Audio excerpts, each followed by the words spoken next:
That's right. You read it. The true story of the 56-mile wreck. There's been quite a bit of different versions going around out there, and honestly, I've purposely left a bunch of stuff out about this. I've purposely not done a video on it, but I think some guys deserve some credit here. I think it's a really good story about some teamwork and a wreck that's been around a very long time that everybody's been trying to ID. I think we finally have, I don't want to say a positive ID, but I think they got a very good idea of what's going on with it now. I came for the brass and stayed for the friends. This is the fiasco that kind of made me coin this phrase. So, as we go through here, just kind of keep that in the back of your mind there, that saying. I came for the brass, I stayed for the friends. So I guess the story of 2020 starts on July 5th, 2020. So I signed up for a trip on the Independence 2 with Dan Bartone. We steam out here, are greeted with awesome visibility. Just really good viz. Generally speaking, first time I'm on a new wreck, I want to just swim around in video. A lot of times I'll end up getting sidetracked, looking for something or digging a hole or maybe doing a penetration somewhere, and I miss the bigger picture. So I try to force myself, hey, let's just swim around. Let's see the whole wreck. So that's what I did. I just kind of did a big loop around the whole thing, kind of took it in. I knew at this point it was unidentified. Just kind of poking around, riveted hull. Definitely looks like a tanker. 3 boilers, which is interesting. Just doing a general once over. And I run into this. Didn't really mean anything at the time, but it was interesting.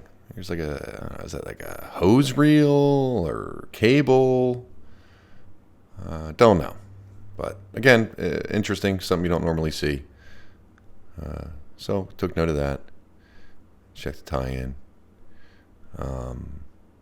And continue on my my round trip around the wreck here. Now, a few things worth mentioning. Dan Bartone actually spent a lot of time on this wreck. He used to run out here on his center console back in the day. This wreck really hasn't given up a lot. Some portholes I know came up, but no real hints to, positive ID. There's a lot of, ideas floating around. Herbert Parker. I think even some people thought Maiden Creek. Mind you, I'm a noob to this whole thing. First dive on the wreck. But listening to Dan tell the stories on a ride out. There goes my phone, of course. Looking at Ben Roberts' sonar imagery. Your imagination runs wild. So, again, it's been out here a long time. Nobody knows when it sank, what it is. To me, definitely seems riveted hull. It definitely is a riveted hull. Which, early construction, pre-World War II construction at least. So I have a really, really nice dive. I'll spare you every minute of the footage. But swam around the whole wreck. Kind of got a feel for the whole thing. Actually found a tank on the forward portion of it. Led me to believe, again, tanker. So what do? Come back up to the boat. Great dive. We steam home. And what do? Same thing I always do. Let's upload some footage. Should I watch it all? No, I'm tired. I'm just going to upload the whole thing and go to bed. So come home, plug in the GoPro, upload, put in the intro, and I smack it up on Facebook, to share like we do all the stuff. And then at 11:36 that night, I get a text from Rusty Casway. Telegraph, ? Now, it's important to note at this point that, I knew who Rusty was. Rusty knew who I was. We talked here and there a little bit. Not what I would call friends at that particular stage. So a point being, he had no reason to notice this and text me that night at 11:30 nonetheless. The guy had no reason to do that. But he did. So I'm going to revert back to the beginning now when I said I came for the brass and stayed for the friends. This is kind of the first step in that direction. It was the right thing to do. He saw it, and he's like, hey, I think you got something there. So that says a lot. So what's the first thing I do? Call John Halls, and we sat up till God knows what time, examining every frame of the video. So what else did we miss? So we went through every single frame of the video and came up with quite a few interesting looking items, is the best way to describe it. So we find all this stuff. We're talking to Dan back and forth. Hey, we think it's a really good idea to go back out to the 56 mile wreck. Video is out there for a few hours. There are, some people that, find artifacts that way. Let's get back out there as soon as we can. Now, mind you, the Independence 2 is a charter boat. It sails at the will of the customers. So Dan has some charter scheduled. As it turned out, there was some bad weather in the forecast. So we're all chomping at the bit. We're trying our best to get back out there. We're working on all that stuff. So I think it was Dan suggested in the interim, he says, talk to Ben. Now, I don't think at that point I had spoken to Ben Roberts even before. So I call Ben. Ben answers.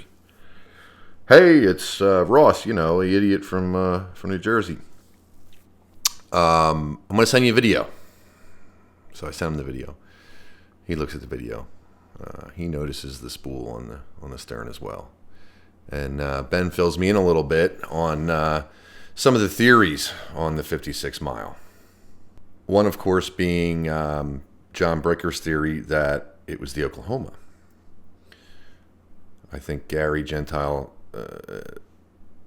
mentioned that as a possibility, too, in one of his books. But so Ben and John had come up with this theory about it being the Oklahoma. So the Oklahoma broke in half in a storm. The stern sank right away. And if you can believe it, the bow floated to, I think, almost Virginia or something. And the Coast Guard had to shoot it to sink it. So here's Ben's comparison. It's the Oklahoma at the top and what we believe to be the Oklahoma at the bottom as well. So again, it was it broke in half in a storm. Stern sank right away.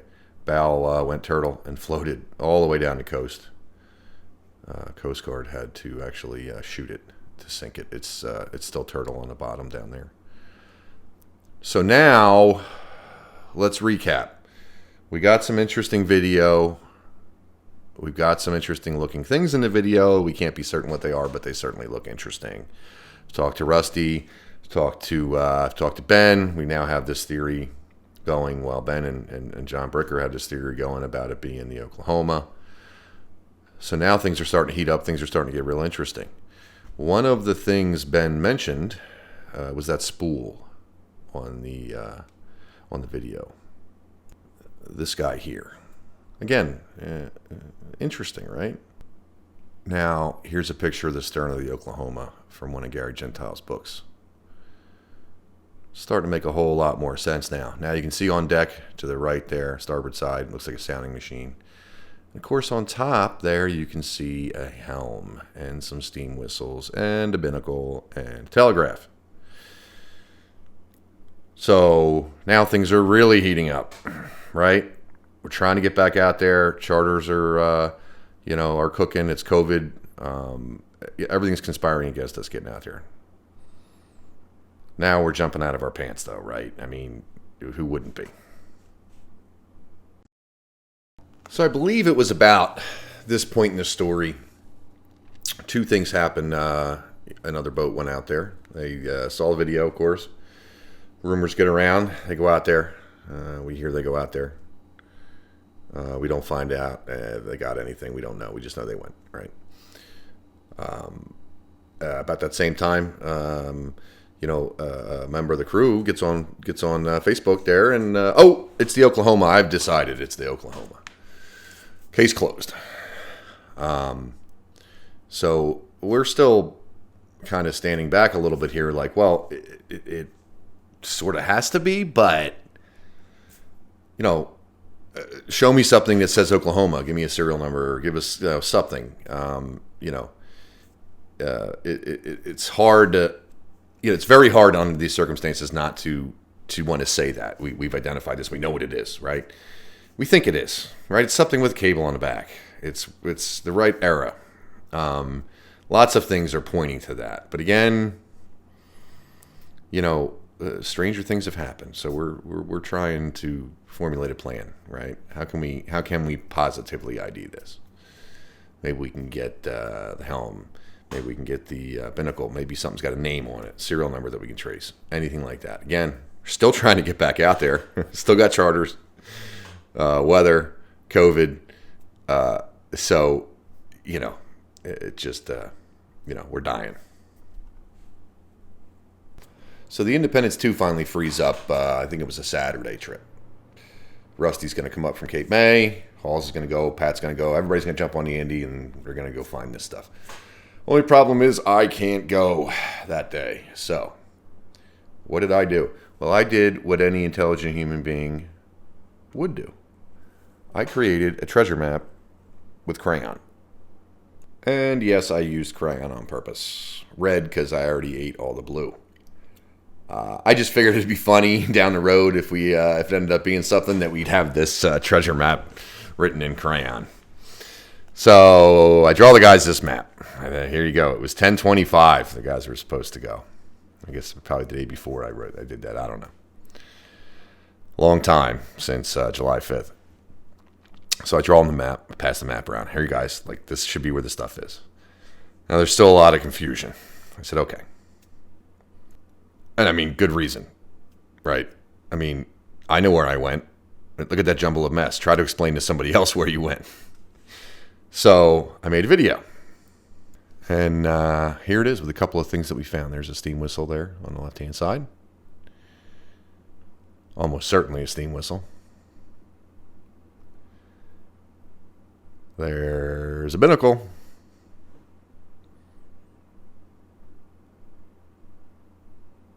Let's see what else we got here. Binnacle ball, question mark. Really interesting looking box here. Don't know what it is. But definitely looks like maybe cast iron. Or I guess it would have to be brass. I don't know. It's neat looking. Had some purpose. So we're just kind of outlining this stuff as we go for the guys. Now there was a longer version that showed the exact route I took so they could duplicate it. Again, there's the cable spool there. Kind of a landmark for them. I've condensed this down. Otherwise, you guys would have to watch the whole video again. There's a telegraph down there. Before it was a question mark, but I guess now we know it's telegraph, right? What else? Gauge or a clock right there. In with that mess on the left-hand side. You can barely kind of see the edge of it. There's the other second telegraph or the sounding machine. Not sure. Which? This we thought was the engine room telegraph. It's not. It's just some interesting looking round machinery. What else we got in here?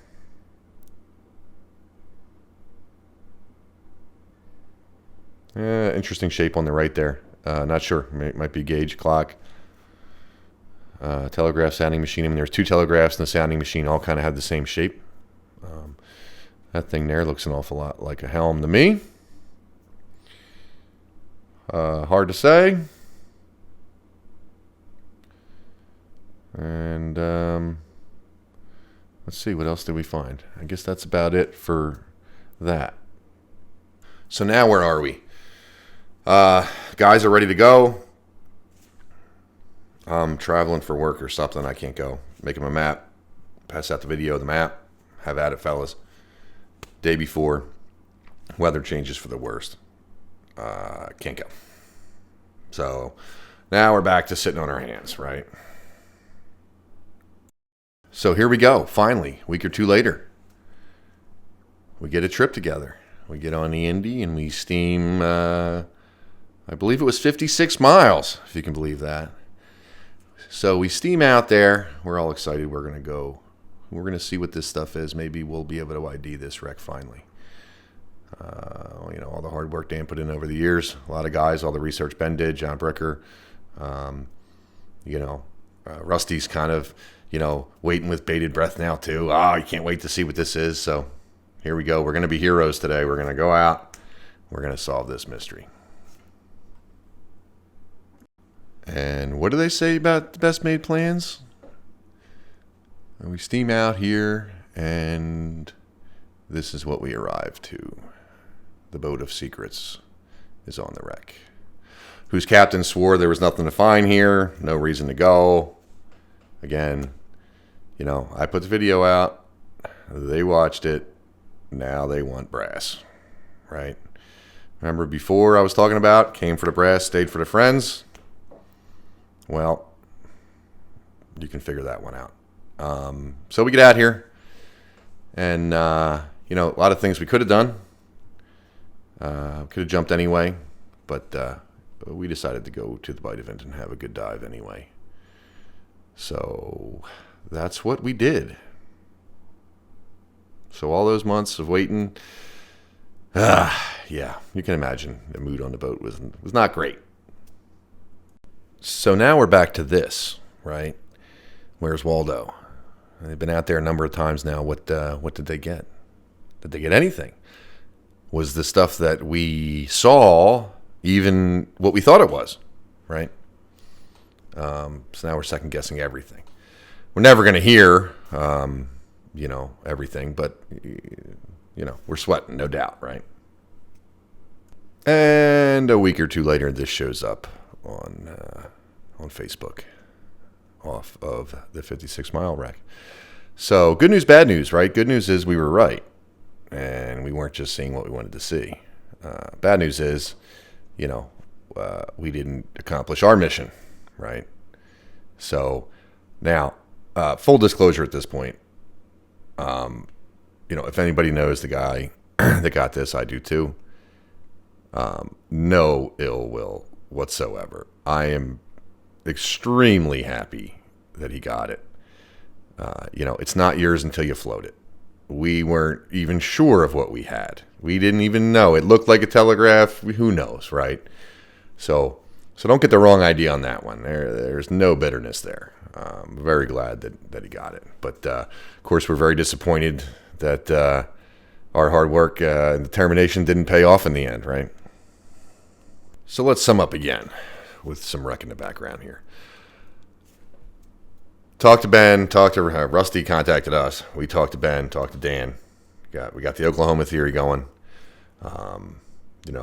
We got pirated. It happens. And then a telegraph's recovered. So now we're thinking to ourselves, all right, well, it was a telegraph. Maybe the rest of the stuff is what we think it is too, right? Maybe there's still some stuff there. Maybe there's something there. Maybe the binnacle's going to say Oklahoma across it, right? So nothing left to do but go back out and see what's left, right? COVID's winding down a little bit by this time. Dan's boat is getting really busy. It's just becoming too difficult, and it's that time of year. It's hurricane season now, and it's just not cooperating to get back out. So what do? Well, we do what any sane person would do. We steam 99 miles one way from Cape May on the RV Explorer, just so Pat can float around on the inflatable unicorn. So no, really. We steamed 99 miles one way from Cape May. Myself, Ben Roberts, Rusty Casway, and Pat McLaughlin. We jumped on and we steamed through the night to the 56-mile wreck, which that day was known as the 99-mile wreck. And let me tell you something. I learned something else that day. Let's revert back to the beginning. I came for the brass and I stayed for the friends, right? Rusty says, screw it, let's just go. Fuels up the boat and off we go. 4 of us. Loaded up the fridge of pizza and off we went. I mean, let's forget about the diving for a second. Epic trip. I mean, it was just a blast. Just getting there. I think, there's Rusty wondering what in God's name Pat's doing. Of course, we blew the unicorn up while he was underwater. So here we are, suiting up on the now 99-mile wreck. We were surrounded by scallop dredgers all night. But, we're smiling. We're having fun. There's a trend happening here. We're a little less worried about the brass and and just enjoying our time on the water here. But let's go down and see. So we're met with some stellar visibility here from having the dredges, I think, around us all night, or maybe some groundswell. It's hard to tell. But very, very long story short, and I will spare you every minute of the video. But every item that I had marked on the Where's Waldo treasure map and every item that I had marked in that video was gone. And I mean gone. So, moral of the story. The moral of the story should be don't post your videos, right? But that kind of goes against my whole deal here, right? We want to share things. We want to keep each other excited about stuff and projects and see things, right? So, that should be the moral of the story, but I don't care. We're going to keep posting videos. And I'll tell you why. Because I came for the brass and I stayed for the friends. God's honest truth. The friendships I made in this project, the people I met, just through our determination, right? Ultimately, we failed, right? But you can have the Telegraph. I mean, honestly, sorry, Dan. I was going to give the Telegraph to Dan Bartone. Anyway, so sorry, bud. But I realized really a turning point for me was it's not about the stuff. It's not about the junk, right? At the end of the day, it's about steaming 99 miles in the middle of the night on a hunch, hoping. It's about eating pizza on the ride home. I think we had like 4 pizzas. It's not about the junk. It's about the friendships. It's about being out in the water. It's about solving mysteries.